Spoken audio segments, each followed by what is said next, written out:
The world's biggest fast food chain is leading the charge to cut the amount of sodium in its food. Subway has announced plans to slash the salt content of menus all across the country. The move comes amid growing concerns about excess sodium lurking in food and how it's affecting our health. And look who's here, surprising us now, is our Dr. Richard Besser, because we do know some obvious places where we can find salt, but there's some hidden ones too. That's right. First of all, Rich, how much salt should we be taking? Well, let me show you, because I think it will surprise people. What you're recommended to get is basically 2/3 of a teaspoon in a day. Okay, that's this amount. What people are actually getting is 1.5. Now, that doesn't look like a lot of a big difference, does it? No. But let me show you what that does over a year. Okay, so here's what you're allowed to get over a year. Okay, that's a lot of salt. That's a lot of salt. That is a lot of salt. Here's what people are actually getting. Ooh. That much in 1 year. Taking in that amount of salt, that leads to heart disease, kidney disease. Really, I mean, look at the amount of salt there. Yeah, that really, seeing it like that, Rich, lets you know. Pretty incredible. Yeah, it is. So what Subway is doing? Well, Subway is taking a big step. Okay, so they have a 6-inch sub. We know that Jared lost a lot of weight eating Subway. Right. Big question is, what was his blood pressure? Okay, so they realized that their sandwich had too much sodium. It had 1,200 milligrams of sodium. Wow. They cut that back to 800 milligrams. Now that's still not low sodium, okay, but it's better than what they had. And that doesn't count adding in the cheese, the olives, those things that also have additional salt to them. So you want to be careful, but it is a step in the right direction.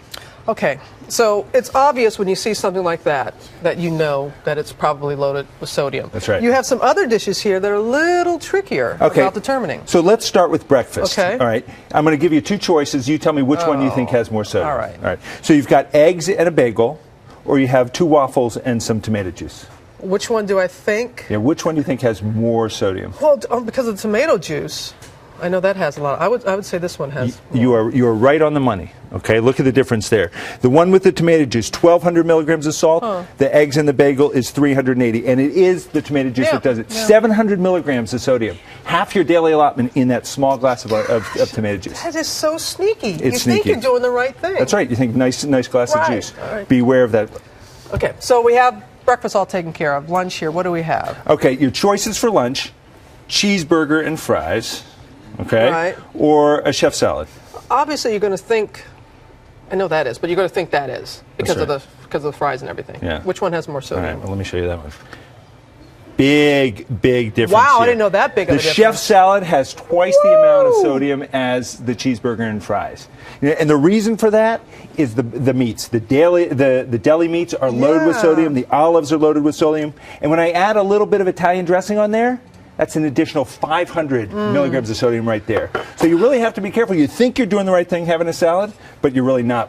And I'm not pushing cheeseburgers. You know what I mean? I'm about to say, woo! That was going to be the headline. Yeah, the lesson is not go out and eat a cheeseburger, but watch out for the hidden salt. You know, Rich, as well as anybody else, when you're on the table, it's almost a habit to reach for the salt shaker because you want to add taste. So what can you do to cut out the salt but not cut out the taste? Well, the big takeaway is that if you're not reading labels, you're not going to make a difference because only 10% of the salt we get every day comes from that shaker.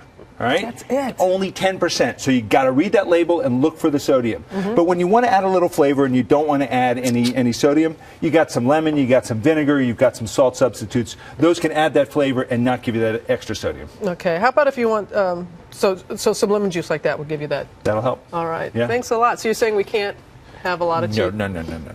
Came so close. Thanks.